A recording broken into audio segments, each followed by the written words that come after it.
If you have tears, prepare to let them flow. My tale is one of tragedy and woe. A tale to set your fluttering heart a quiver and stir your vitals to the very liver. So, ladies and gentlemen, I pray you heed my sad tale I tell, or rather, read. For let me admit it before we start, I haven't had the time to learn my part. But first, let's look upon a merry scene. Sweet maidens dancing on the village green.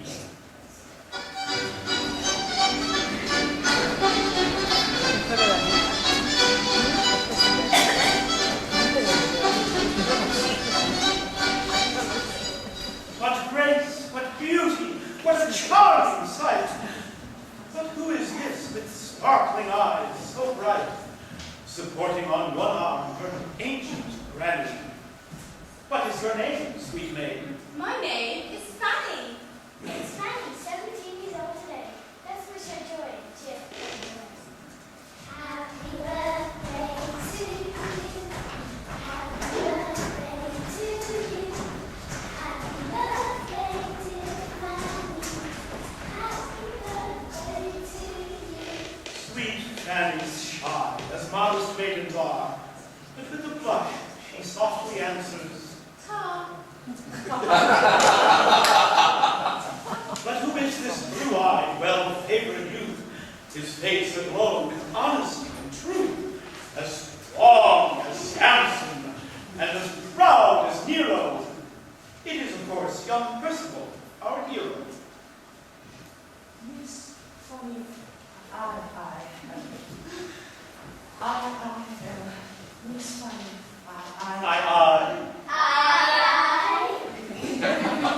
Now, Granny sits, pretending not to see, as Percival goes down upon his knee.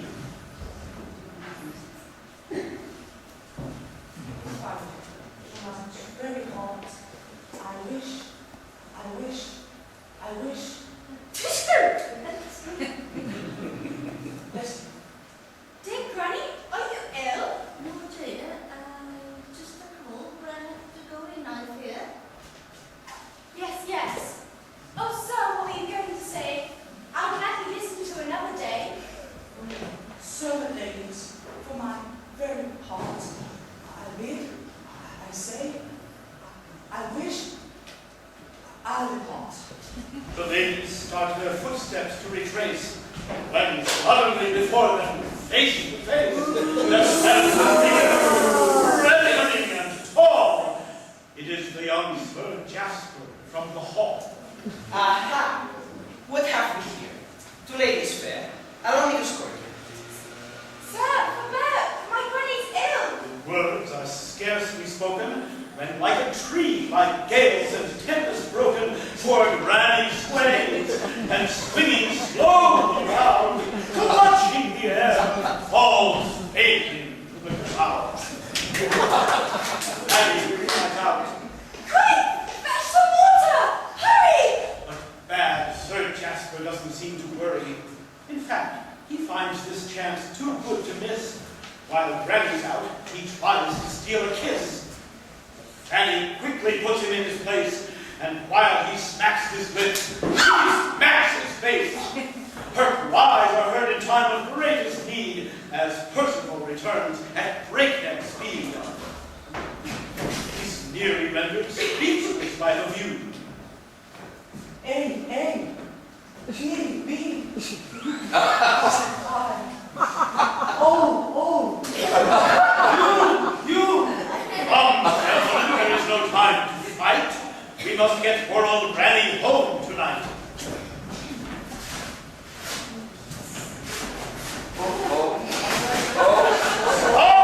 Stop at once! That's not the way to shift her. The stronger of the two of you must lift her. That's I. That's me. That's I. I see you boiled. Then I have this one.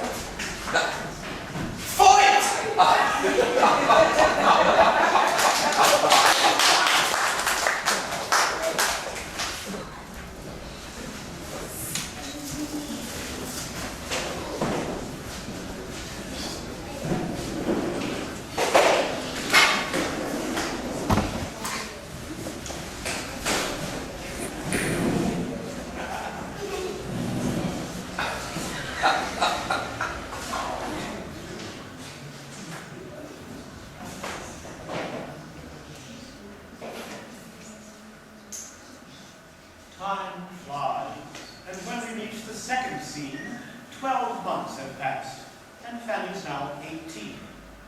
Sir Jasper's father, the old squire, is dead, and so Sir Jasper is now the squire instead.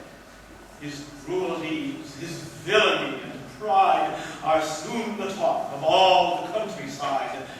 Only 2 people have not heard the truth, and still regard him as a virtuous youth. And in their humble cottage, here they are, the Adamses, our Fanny's ma and pa. Behold their faces, bland and innocent, when Squire Jasper calls to take the rent.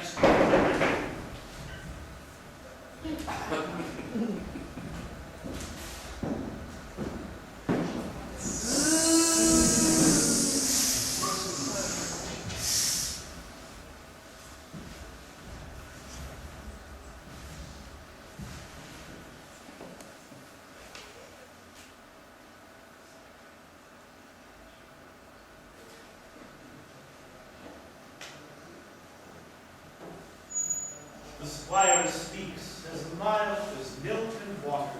Now tell me, pray, where is your charming daughter? She's gone upstairs. Her granny's fire to tend. Alas, poor granny's very near her end. This gives the squire another bright idea. He beckons Pa and whispers in his ear. What is he saying? Pa seems quite excited and clasps the squire's hand as if delighted. The squire speaks. Miss Fanny, how'd it be if I take Granny to the hall with me? On hearing this, poor Fanny gives a start. I love my granny. We shall never part. Of course, that's what the villain hoped she'd say. Then you might come as well. We'll start today. At this, the damsel shrieks back in alarm, but Ma and Pa each take her by the arm. Come on now, Fanny. No one is going to bite you. 'Tis very kind, Squire, to invite you. For granny's sake, Fanny, you must go with her first. Squire's such a pleasant, well-behaved young man. The maiden shrieks and runs upstairs in grief, while Pa and Ma just stare in unbelief. The squire hides a scowl behind his hand, then turns and speaks in accents soft and bland. I hope you'll help Miss Fanny change her mind. Oh, Squire, Sir Jasper, you are more than kind. I'll make sure she comes, and so will Father too. Yet she is entitled to her point of view. It's plain to see that Pa is sunk in doubt, but quickly Squire contrives to pull him out. Dissembling his devilish intent, says casually, Oh, about the rent. Forgive me, Squire. I'll go out once again. No, just for this week, we'll forget it. the dear good man can scarce believe his ears. But when he understands, his doubts and fears are swept away like ripples on the sea by such amazing generosity. His honest face is shining like the moon. Granny and Fanny will come this afternoon. Sir Jasper's eyes his triumph now betray. Hardly has the old man given way when Fanny enters, white as any ghost, and once more beats Sir Jasper at the post. Poor Granny's sickness would need to nurse him. Poor Granny's dead! Oh no! Oh, bother. Curse it! He's foiled, but he recovers in a flash. At least he'll rescue something from the crash, and turning with a smile malevolent. Now, Adams, if you please, I'll have the rent. Time goes on, things go from bad to worse. And so, I fear, does this atrocious verse. Her granny dead, her mother sick with care, poor Fanny's lot is hard indeed to bear. For Squire Jasper woos with such insistence, she has a job to make him keep his distance. And where, you ask, is Percy all this time? Alas, he's far away in foreign clime. The crafty squire secured him quick promotion with shipping on the South Pacific Ocean.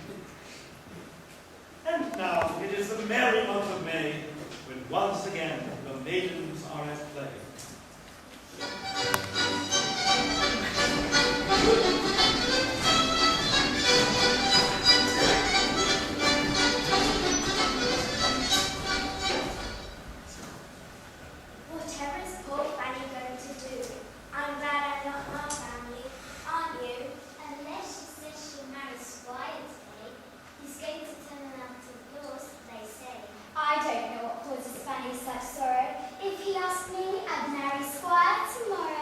Asking Lily here, and it isn't YV2 or Fanny's name. Now, ladies, please, Meg, Mary, Jane, Georgina. Here's Fanny now.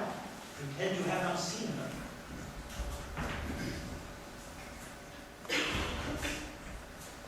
Come, dearest Fanny, why is thou withdrawn? Will you join us on a merry dance? But Fanny sadly smiles and shakes her head. The maidens dance off by themselves instead.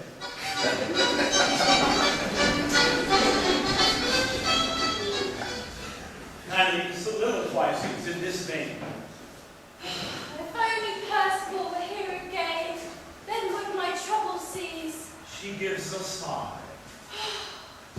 Miss Fanny, Percy! Oh, it's you.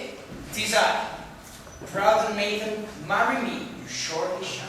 No, no, my heart belongs to Percy now. The cruel monster will not be denied. By hook or crook, he'll have her for his bride. So, having failed again to plead his cause, a trump card from his pocket now he draws. A package bearing on the title page, in blackest type, the dreadful word, mortgage. Fanny turns pale, for as she clearly knows, Sir Jasper has the power to foreclose. And if he does, why then without a doubt, the Adamses will find themselves kicked out. The squire turns on his heel, poor Fanny scorning, and barks. I'll give you till tomorrow morning. Now is the hour of Fanny's deepest woe. Oh, Percival! She cries. I need you so. But though from hill to hill the echoes run, yet, sad to tell you, answer came there none. For human voices, even when terrific, can scarcely carry to the South Pacific. Let's leave the maiden in her dismal plight and draw the curtain of sepulchral night.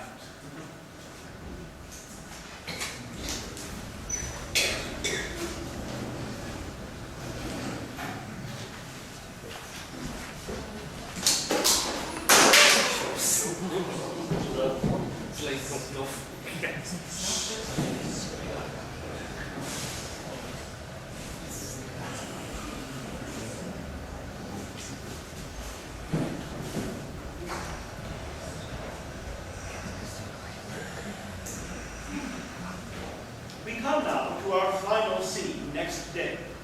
The darkness of the night has passed away. The sun is shining at its fullest wattage, and we are once again at Fanny's cottage. Alas, although the day is bright and fair, yet here is only gloom and black despair. Her father's gone to see his bank again to ask how much his overdraft they'll strain. She sighs, which shows she's anxious for, and softly cries. What can be keeping father? Her father now appears. She runs to meet him and throws her arms around his neck to greet him. The old man's face is set hard as flint. His tragic voice he croaks. My child, we're skinned. By this means, he hasn't any son. Well, you may laugh, but this is far from funny. She leans into a chair and strokes his brow. Dear father, still, at least we have the cow. The old man very sadly shakes his head.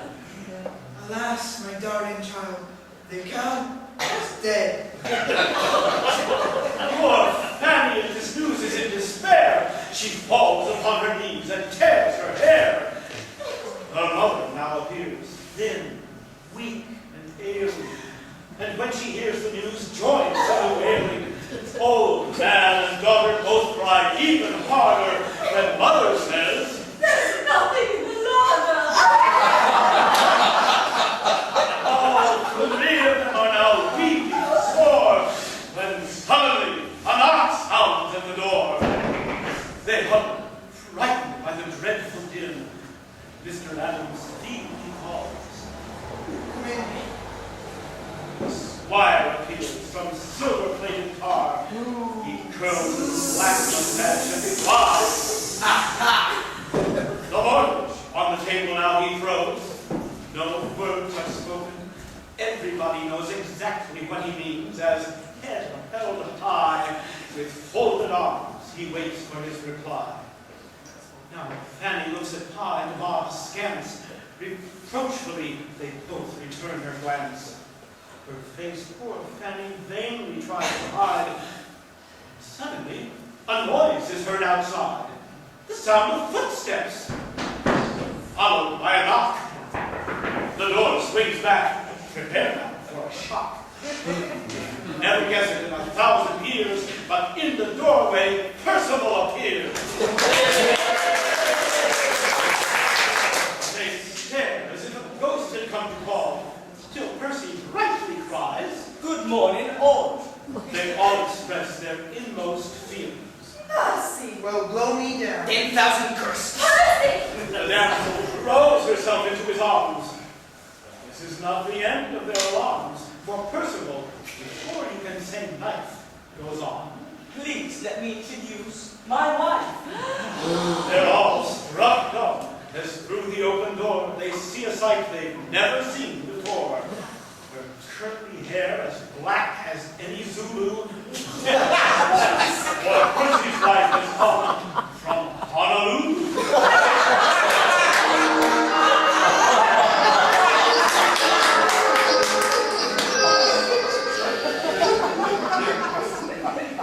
To meet you, I'm most delightful!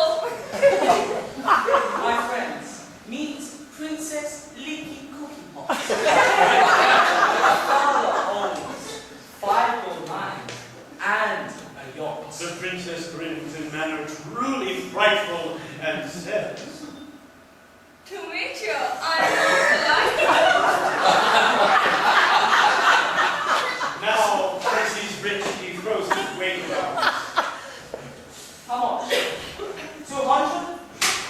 Take it. Now, get out. The beaten squire knows not which way to go.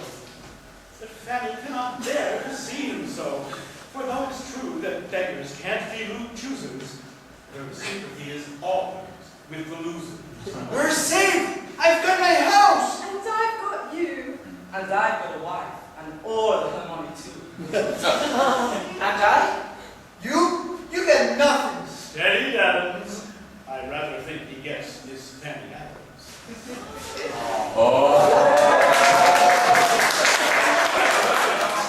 The moral of this tale is plain to see. If you desire a woman's sympathy, don't try to win, or she'll just ignore you.